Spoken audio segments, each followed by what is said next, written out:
Cyberpunk 2077 just got its first major update in over 7 weeks. This one isn't as robust and big, I guess you could say, as girthy as patch 1.1 and 1.2. This is 1.23, came out 2 days ago, and there are some pretty good fixes and optimizations, especially on the console side of the house, including the PlayStation, as it is coming back on the PlayStation Network in the near future. Still doesn't run great. Let's get it.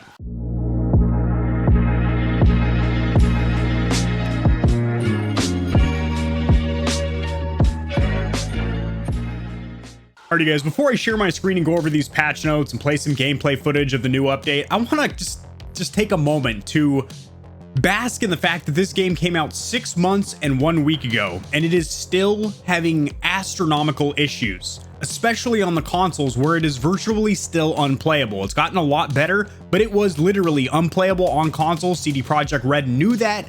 That's why they only gave out PC versions for demo. PC's pretty decent. Even at launch, I was able to play through the PC version. I streamed about 16 hours of it on Twitch and Facebook Gaming, and there were a couple of cosmetic glitches and some weird wonky stuff in the game world, gravity not being programmed correctly and stuff like that, but it was playable. You could get through it. And all this just comes back to the fact that this game was rushed. Now, I know, don't decapitate me. I understand that this game was announced prior to the release of the 8th generation console, so the PlayStation 4 and the Xbox One. So this had been teased and announced ages ago. So technically it was in development for like 7.5 years, basically the entire 8th generation of home consoles. But the disappointment of this game comes down to two factors. One, how ambitious and big this vision was from CD Projekt Red of what they wanted this game to look and perform like, in comparison to the amount of staff that they have, how big their studio is. Their studio is not small, but it's not as big as something like Rockstar or Insomniac. And on top of that, the hype, the expectations, this game was pumped up so on such a pedestal, if you will, that even if it was the best game ever made, it was an absolute masterpiece, it was still going to disappoint people because all the teaser trailers we got, all the fan art, concept art, dank soundtracks, live concerts wrapped around this game, not to mention all the Witcher 3 fans and every CD Projekt Red fan out there saying that this game was going to literally put an extra 2 inches on your peen, get your wife to stop cheating on you, boost your credit score 50 points, and bring your dog old Rex back from the grave. It was not going to do any of those things, even if the game was a polished product, which it certainly was not. All right, enough of that. And a wise man once said, a delayed game will eventually be good. A rush game will forever be bad. That was Confucius. All right, share my screen over here. We have some patch notes. So I'm more or less going to breeze over all of these ones right here because these are specific to missions. And if you guys want these patch notes, they will be linked in the description below. You just click on the link and it will take you here. But all these ones right here are mission specific. And again, that is crazy that 6 months and 1 week later after launch, certain missions still have game crippling bugs. That's insane. So over here in gameplay, fixed an issue where after killing an NPC and stealing their car, their body could get stuck in the car. That happened quite frequently, even a couple times on PC. Basically, you try and yank somebody out of their car, their corpse, you've got a cadaver giving you a lap dance as you drive through Night City. Not cool. Adam Smasher, not to be confused with Adam Sandler, will no longer receive damage during animations between his attack phases. That's a boss fight.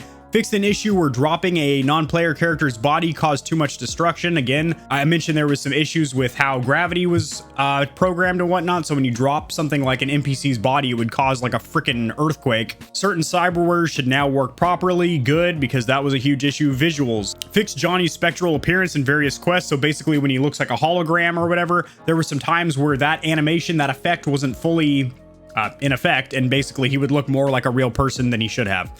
Fixed various issues related to clipping NPCs' clothes. So there was a bunch of spicy pictures of V riding around on a sport bike and her nipples are popping through her shirt and stuff. Dude's shoulder would be popping out of his, clipping through his jacket and stuff like that. So that is now fixed, or supposedly. Fixed appearance of rocks in the Badlands. And this is just hilarious that this is in patch notes.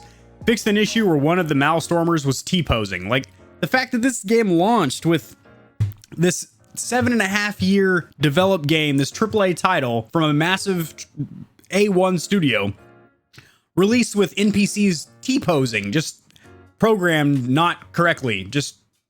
I don't know who coded that shit. Stability and performance, numerous crash fixes and animations, user interface, scene, physics, and gameplay systems. Memory optimizations and memory management improvements in various systems.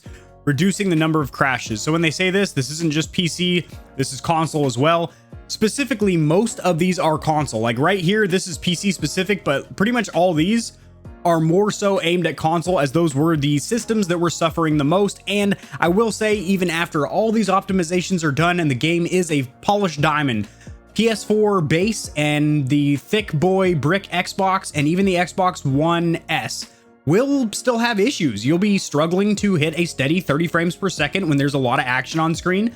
The crowds of NPCs out in Night City will be tremendously stripped down. You might still get some texture pop-ins and stuff. That is to be expected. Even the Xbox Series S, which I do own one, will also not be running this game very well. I mean, it's a very large, ambitious open world game. The scope and scale of it's very large. These weaker consoles, I hate to call them that, but that's what they are now. The 8th generation is weak. Now, I will say the PlayStation 4 Pro and the Xbox One X, not Series X, the One X, those will run this game probably pretty decent, I would say. It's still going to be a 30 frame rate. There's no way they're going to get a 60 frame rate out of this game on a PS4 Pro and a One X.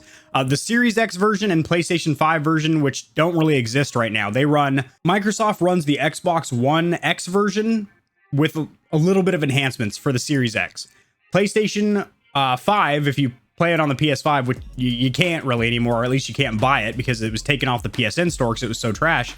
That runs the PS4 Pro version with slightly better graphical fidelity. Various console CPU optimizations. So again, these are all across the board, but specifically now the base PS4, they were doing testing on it and it was much closer to holding a steady 30 frames per second. It did dip down into the low 20s when a lot of shit was going on screen, which, by the way, it's pretty jarring now in a world where we generally play console games at 30, 60, or even 120 frames per second. And PC gaming it's almost the standard or the norm now to be able to hit 144 or more hertz. When you see a game dip down to 22, 18 frames per second, it is jarring. This isn't 1994 when you're playing on a PlayStation 1 or Sega Genesis or something. 20 frames per second looks terrible to our eyes nowadays in 2021. Memory and IO improvement leading to fewer instances of NPCs with identical appearances spawning in the same area, and improved streaming. So no, and kind of. Definitely not. After looking around the game world for a short amount of time, I was able to find multiple NPCs walking around. So that sucks. It doesn't happen as common, but the fact is they need to graphically design more NPCs to be in the game world of Night City. So you should never, ever see two NPCs on the screen at once. Now, it did seem like they did fix the issue where if you turn your head and then turn back, all those NPCs disappeared or whatever. That was more so on consoles, but it happened on my PC too, where it would despawn NPCs to save game resources and whatnot. That kind of, I haven't really seen that be an issue anymore, so it seems like they fixed that. So that's what they're talking about there. All right, so these ones are PC specific. Fixed an issue where it wasn't possible to click the upgrade button while playing with a 720 resolution. If you're playing at 720 resolution on a PC, you need to click the upgrade button on your setup. Fixed an issue where toggling the windowed and full screen modes with Alt-Enter made the game appear unresponsive. It didn't appear, it was unresponsive. And then in Steam, change the language settings to default, will now set to the language of the Steam client, okay? A pop-up message asking to verify. Okay, now this one's actually really important. A pop-up message asking to verify integrity of game data will now be displayed when the incomplete or corrupted game is detected. So whenever you installed a new update or patch, a lot of times you would have to manually go back into your PC settings and verify the integrity of the game setting, whether you do that through Steam client or the CD Projekt Red launcher, or it would not launch the game. It would just saw that the game was corrupt, so you had to re-verify the integrity of the game. Now it will automatically pop up with a little box and prompt you to do that. Now, Xbox specific, fixed an issue where signing out during a scene fade out could result in the game being partially unresponsive. That is important. Fixed an issue where the pause menu would open again on its own if the Xbox guide and pause menu were closed in quick succession. So that's a very, very niche problem to have, but if you hit those two buttons in succession, it's going to continually pop up your pause menu. So that is rather frustrating. So we read the patch notes, the technical jargon, the mumbo jumbo, if you will. How does this patch actually work? Well, not great. Like I said, the console optimization is great for the base PS4, the PS4 Slim, and the base Xbox. It seems like this patch is doing a lot of performance optimizations, but as far as the overall polish, the fit and finish of this game, it's still not great, you know? Like, you know, you look at Grand Theft Auto 5, which released in 2013. If you dive underwater in that on an Xbox 360 or PlayStation 3, which you can play that game on, don't recommend it, but you can. There is vast oceanography down there. There is wonderful, there's an ecosystem down there of kelp giving you the Dutch rudder and whales touching each other's blowholes and stuff. You got reefs and whatnot. There's no reefs, just queefs on CD Projekt Red side. Like, you dive underwater and it's a barren wasteland down there. I'm using the ocean as an example, but it just shows the attention to detail or lack thereof on this game that was supposed to be an absolute masterpiece. And a bigger problem than that is that it's still virtually unplayable on a lot of consoles. And here's one more thing that I'm going to leave it off on. There was a 7-week delay between the last patch that we got, so almost 2 months, between the last patch and this one. And this is a really underwhelming patch. What has CD Projekt Red been doing the last 7 weeks? I hope to God they're not developing another game, because that would be kind of fucked up. Excuse my language. If they're not going to fix the game that they already released that has all this hype around it and whatnot, and just start working on a new title, you need to fix this. This should have not been released in this condition. I understand it was rushed. I get it.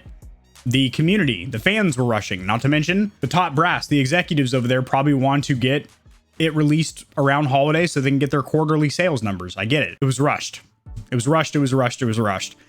That's going to do it, guys. Put in the comment section below your opinion of Cyberpunk 2077 in its current condition as well as launch condition. Have you been playing it on console? What has been your experience? Have you been playing it on PC? What has been your experience? If you guys enjoyed the video, hitting the like button down below takes 3 seconds, is free, and helps it to be seen by more people, which in turn helps me grow the channel, which, well, keeps me motivated to keep making content like this. Subscribe for more content just like this. I cover a lot of news in the gaming community and industry.